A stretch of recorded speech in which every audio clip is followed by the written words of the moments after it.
नमस्कार मित्रों, हिंदी व्याकरण में आप सभी का एक बार फिर से स्वागत है। संधि प्रकरण पर हम चर्चा कर रहे थे। संधि में हमने स्वर संधि, व्यंजन संधि को जान लिया है। अब हम चलते हैं विसर्ग संधि की ओर। विसर्ग संधि प्रथम पद के अंत में विसर्ग होगा और उसके बाद स्वर अथवा व्यंजन होगा, तो विसर्ग में परिवर्तन होगा, जिसे विसर्ग संधि के नाम से जाना जाएगा।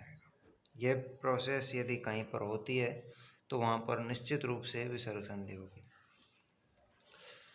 देखिए एक एग्जाम्पल, जैसे आयु धन वेद, विसर्ग का रे में परिवर्तन हुआ नियम से। अभी हम नियम जानेंगे तो पता लग जाएगा कि कहाँ कहाँ रे में परिवर्तन होता है। तनाव लेने की कोई आवश्यकता नहीं है। विसर्ग का रे में परिवर्तन होगा तो शब्द बनेगा आयुर्वेद। ध्यान देने योग्य बात यह है कि विसर्ग के स्थान पर रह हुआ है, और चूंकि विसर्ग का परिवर्तन यदि किसी में हुआ है तो वहाँ पर विसर्ग संधि होगी, अर्थात आयुर्वेद में विसर्ग संधि है, यह हमें जानना है। अब हम चलते हैं सीधा विसर्ग संधि के नियमों की ओर, बिना इसके प्रकारों को जाने। प्रकारों से कोई प्रश्न नहीं बनता। व्यंजन संधि में भी हमने सीधे नियमों की बात की थी। यहाँ पर भी देखिए, यदि प्रश्न आए भी कि आयुर्वेद में कौन सी संधि है, तो इतना ही पूछेगा कि स्वर, व्यंजन अथवा विसर्ग। विसर्ग के भेदों में नहीं जाएगा, विसर्ग के प्रकारों की बात नहीं करेगा। हिंदी भाषा में, संस्कृत में कर सकता है। तो देखिए पहला नियम कहता है कि ए या आ के बाद, प्रथम पद के अंत में ए या आ हो, उनके बाद विसर्ग हो, और विसर्ग के बाद कोई घोष वर्ण हो, कोई भी घोष वर्ण, तो विसर्ग का परिवर्तन ओ में कर देना है। देखिए साधारण सा नियम है, प्रथम पद के अंत में ए या आ हो, विसर्ग हो, विसर्ग का परिवर्तन ओ में कर देना है यदि विसर्ग के बाद घोष वर्ण हो तो। और विसर्ग कौन कौन से होते हैं इसकी चर्चा में हमने व्यंजन संधि जब प्रारंभ की थी तब की थी, कि धनंजय घोष है। इस वाली छोटी सी ट्रिक से धनंजय घोष है, अर्थात वर्ग का चौथा, पांचवा, तीसरा, य, व, र, ल, है प्लस में स्वर, ये सभी घोष थे। अर्थात ए आ के बाद विसर्ग आए और विसर्ग के बाद इनमें से यदि कोई आए तो विसर्ग का परिवर्तन ओ में कर देना है। देखिए कुछ एग्जाम्पल्स। देखिए विसर्ग संधि के एग्जाम्पल देखते हैं। विसर्ग संधि में पहले नियम के, मने धन हर, प्रथम पद के अंत में ए स्वर है, उसके बाद विसर्ग है, और विसर्ग के बाद घोष वर्ण है घोष वर्ण होता है, ठीक है। तो विसर्ग का परिवर्तन ओ में कर देना है। विसर्ग का परिवर्तन ओ में हुआ, न में ओ जुड़ा, नो बना और हर, शब्द बनेगा मनोहर। विसर्ग प्रथम पद के अंत में ए के बाद विसर्ग है और उसके बाद वह है। देखिए वह घोष वर्ण है, तो विसर्ग का परिवर्तन ओ में कर देना है, शब्द बनेगा मनोविज्ञान।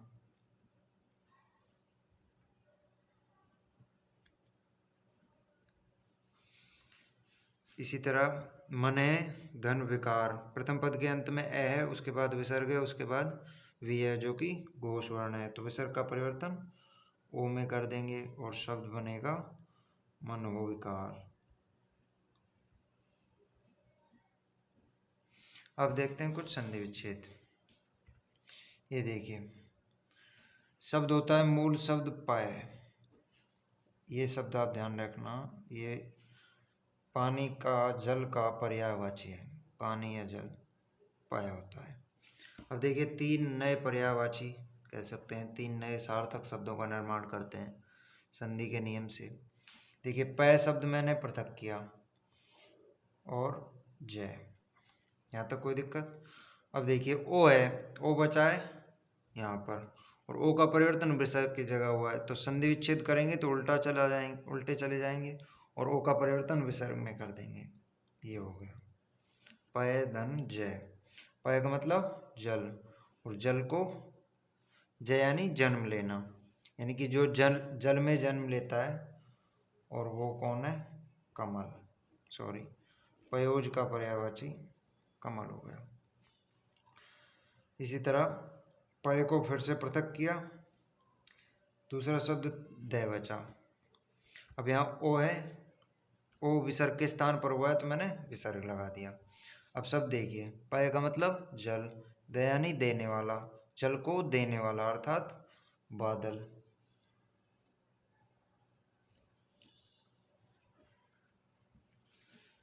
आगे देखिए, पय को मैंने पृथक किया, धन धी, ओ के स्थान पर विसर्ग लगा देंगे। जल को धी यानी धारण करने वाला, धी का मतलब होता है धारण करना, और जल को धारण करने वाला कौन होता है? समुद्र। अब इस तरह से हमारे 3 पर्यायवाची भी हो गए याद, पयोज के, पयोद के और पयोधी के, और संधि का कार्य भी हो गया। देखिए मने धनारे, एक बार फिर से एग्जांपल्स देख लीजिए। प्रथम पद के अंत में ए है, ए के बाद विसर्ग है, उसके बाद है जो कि घोष वर्ण है, विसर्ग का परिवर्तन ओ में किया, विसर्ग का परिवर्तन ओ में किया, विसर्ग का परिवर्तन ओ में किया, और यहाँ पर ओ का परिवर्तन विसर्ग में किया क्योंकि संधि विच्छेद का कार्य किया है। देखते हैं नेक्स्ट नियम। देखिए दूसरा नियम, पहला नियम ये कहता था कि ए या आ के बाद विसर्ग हो, विसर्ग के बाद कोई घोष वर्ण हो। यह नियम ये कहता है कि ए या आ को छोड़कर कोई भी स्वर हो, ए या आ के अतिरिक्त कोई स्वर, अतिरिक्त कोई स्वर, उसके बाद विसर्ग हो और विसर्ग के बाद घोष वर्ण हो, तो विसर्ग का परिवर्तन रे में कर देंगे। ए आ के अतिरिक्त कोई भी स्वर हो सकता है, ई ऊ, प्राय यही मिलेंगे, ई और ऊ ही। इसके अतिरिक्त भी कोई और स्वर हो सकता है, ए या आ नहीं होना चाहिए। उसके बाद घोष वर्ण, घोष वर्ण कौन कौन से होते हैं अभी चर्चा की थी। देखिए एग्जाम्पल से समझते हैं इस नियम को। ये देखिए एग्जाम्पल्स, आशी धन्यवाद, ए या के अतिरिक्त कोई स्वर है, ई है, ए या तो नहीं है। उसके बाद विसर्ग है, विसर्ग के बाद वह है जो कि घोष वर्ण है, तो विसर्ग का परिवर्तन रे में कर देंगे। ये हो गया आशी, वह रे के ऊपर चला जाएगा, तब जाके इसका उच्चारण वा से पहले होगा, शब्द बनेगा आशीर्वाद। यजु धनवेद, ऊ है, ऊ के बाद विसर्ग है, विसर्ग के बाद वह है जो कि घोष वर्ण है, और ऊ है चूंकि तो ए आ के अतिरिक्त है ही सही, तो विसर्ग का परिवर्तन रे में कर देंगे। यजु, वह रे के ऊपर चला जाएगा, शब्द बनेगा यजुर्वेद। ये रे में हलंत था।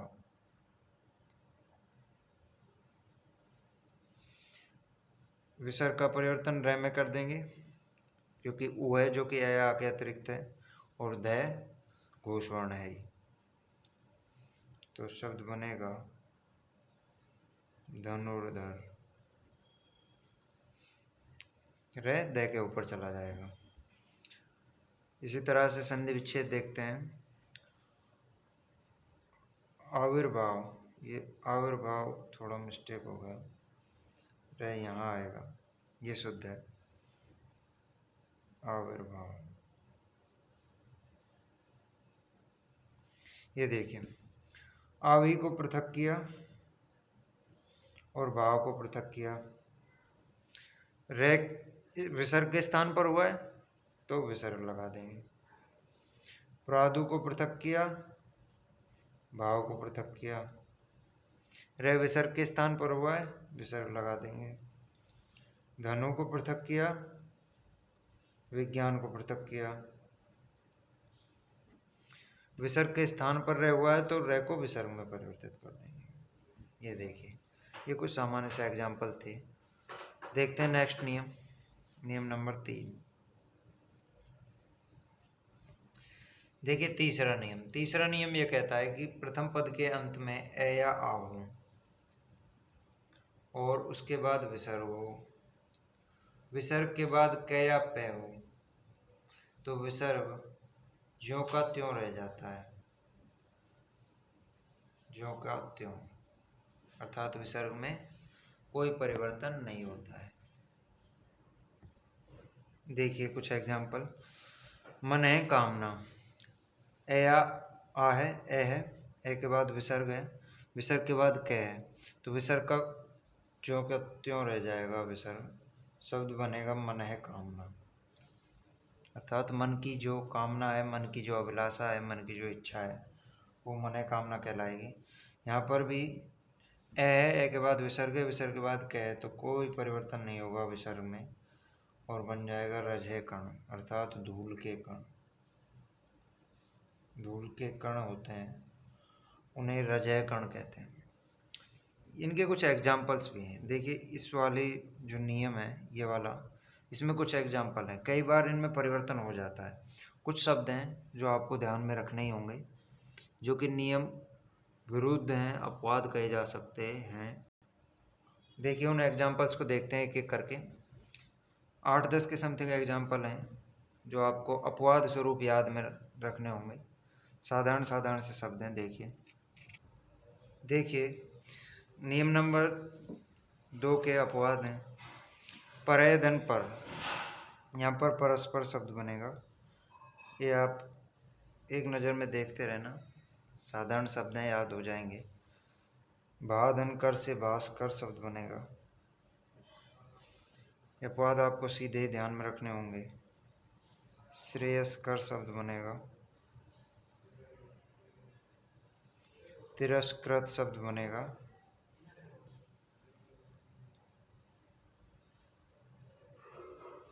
पुरस्कृत शब्द बनेगा, भास्पति शब्द बनेगा, वाचस्पति शब्द बनेगा,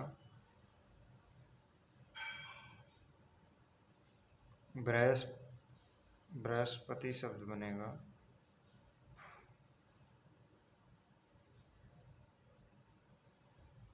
वाच का मतलब होता है वाणी, वाणी का जो पति है वो वाचस्पति है।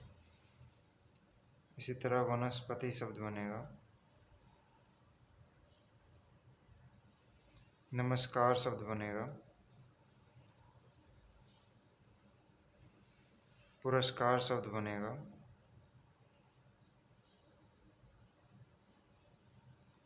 तिरस्कार शब्द बनेगा और सरोकार शब्द बनेगा। ध्यान रखिए ये कुछ एग्जाम्पल्स हैं, सॉरी अपवाद हैं जो आपको सीधे ध्यान में रखने हैं। चलते हैं नेक्स्ट नियम की ओर। देखिए नियम नंबर 4, यदि प्रथम पद के अंत में ई या उ के बाद विसर्ग के बाद क, पे या मैं हो तो विसर्ग का परिवर्तन मूर्धन्य श में कर देना है। यह मूर्धा से उत्पन्न होने वाला मूर्धन्य से, इसमें परिवर्तन होगा यदि विसर्ग से पहले ई या उ है और विसर्ग के बाद क, पे, मैं है तो। देखिए एग्जाम्पल्स, एक शब्द है आवि धनकार।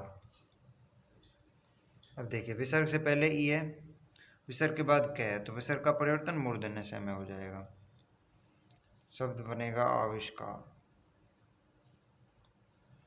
एक और एग्जाम्पल्स देखते हैं, चतु धन कौण। देखिए विसर्ग से पहले हुआ और विसर्ग के बाद क है तो विसर्ग का परिवर्तन मूर्धन्य से में, शब्द बनेगा चतुष्कोण। एक और एग्जाम्पल देख लेते हैं, आयु धनमान। विसर्ग से पहले हुआ है, विसर्ग के बाद मैं है तो विसर्ग का परिवर्तन मूर्धन्य से में होगा, सॉरी शब्द बनेगा आयुष्मान।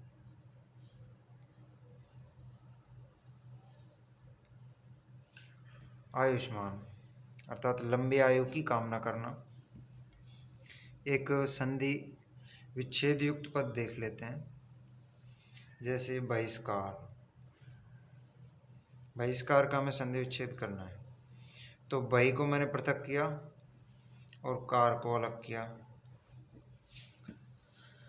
से का परिवर्तन विसर्ग के स्थान पर होता है यदि विसर्ग से पहले ई या ओ और बाद में क्या हो। बाद में क्या है और विसर्ग से पहले ई है, तो हम निश्चित तौर पर कह सकते हैं कि विसर्ग का परिवर्तन से में हुआ है। यहाँ पर से है तो से का परिवर्तन विसर्ग में कर देंगे, ये इसका संधि विच्छेद हो गया। देखते हैं नेक्स्ट नियम, नियम नंबर 5। देखिए नियम नंबर 5 कहता है कि स्वर हो, कोई भी स्वर, उसके बाद विसर्ग हो और उसके बाद फिर से स्वर हो, लेकिन इन स्वरों में ए नहीं होना चाहिए। ए को छोड़कर छोटा या बड़ा ए नहीं होना चाहिए, अर्थात आ भी नहीं होना चाहिए दोनों स्वरों में, तो विसर्ग का लोप हो जाएगा। जैसे अतः, धन एव। अब देखिए विसर्ग है, विसर्ग के बाद ए है अर्थात ए नहीं है, और यहाँ पर भी अंतिम स्वर ए है तो स्वर हुआ, यहाँ पर भी स्वर है, कंडीशन पूरी, तो विसर्ग का लोप कर देंगे, शब्द बनेगा अतः। पय, धन इच्छा, शब्द बनेगा पयेच्छा, पय इच्छा, विसर्ग का लोप हो जाएगा। नेक्स्ट नियम ये कहता है, अब छोटे छोटे नियम हैं जिनकी हमें सामान्य जानकारी होनी चाहिए, प्राय प्रश्न कम बनते हैं यहाँ से, लेकिन फिर भी हमें कराना है। विसर्ग, प्रथम पद के अंत में विसर्ग हो और विसर्ग के बाद च, छ या मूर्धन्य तालव्य श हो, तो विसर्ग का परिवर्तन तालव्य श में हो जाएगा। जैसे अंत, धन चक्षु। देखिए विसर्ग के बाद च है तो विसर्ग का परिवर्तन तालव्य श में कर देंगे, शब्द बनेगा अंतश्चक्षु। इसी तरह एक और एग्जाम्पल देखते हैं, नी, धन छल। देखिए विसर्ग के बाद छ है तो विसर्ग का परिवर्तन श में कर देंगे, शब्द बनेगा निश्चल। देखिए नेक्स्ट नियम, देखिए नियम नंबर 7। यदि विसर्ग के बाद ट, ठ या से हो तो विसर्ग का परिवर्तन मूर्धन्य से में कर देना है। देखिए वहाँ भी विसर्ग का परिवर्तन से में हुआ था, तालव्य से में हुआ था, तो तालव्य से में विसर्ग था, यहाँ पर भी है, और आगे दंत्य से में परिवर्तन होगा, वहाँ पर भी हलंत होगा। एग्जाम्पल देखिए, यदि विसर्ग के बाद ट, ठ, से में से कोई हो तो विसर्ग का परिवर्तन से में कर देंगे। जैसे चतु, अब विसर्ग से पहले क्या है उस पर हमें ध्यान नहीं देना, चतु टीका। लाइट आ गई। विसर्ग के बाद ट है तो विसर्ग का परिवर्तन मूर्धन्य से में, शब्द बनेगा चतुष्टिका।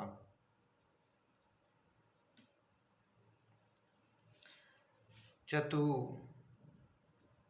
धन षष्ठी, विसर्ग का परिवर्तन मूर्धन्य से में, शब्द बनेगा चतुष्षष्ठी।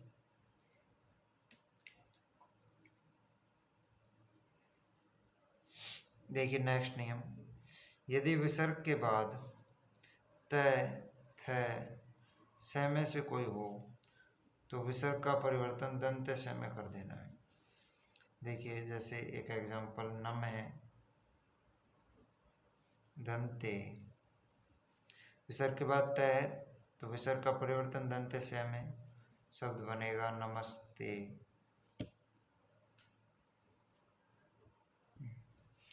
देखिए एक और एग्जाम्पल, नी धन तेज, विसर्ग के बाद तय, तो विसर्ग का परिवर्तन दंत्य से में शब्द बनेगा निस्तेज, अर्थात तेज रहित।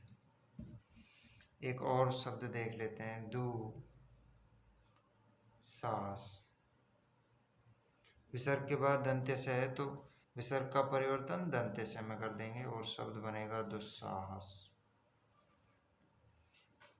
विसर्ग संधि का अंतिम नियम देखते हैं। यदि विसर्ग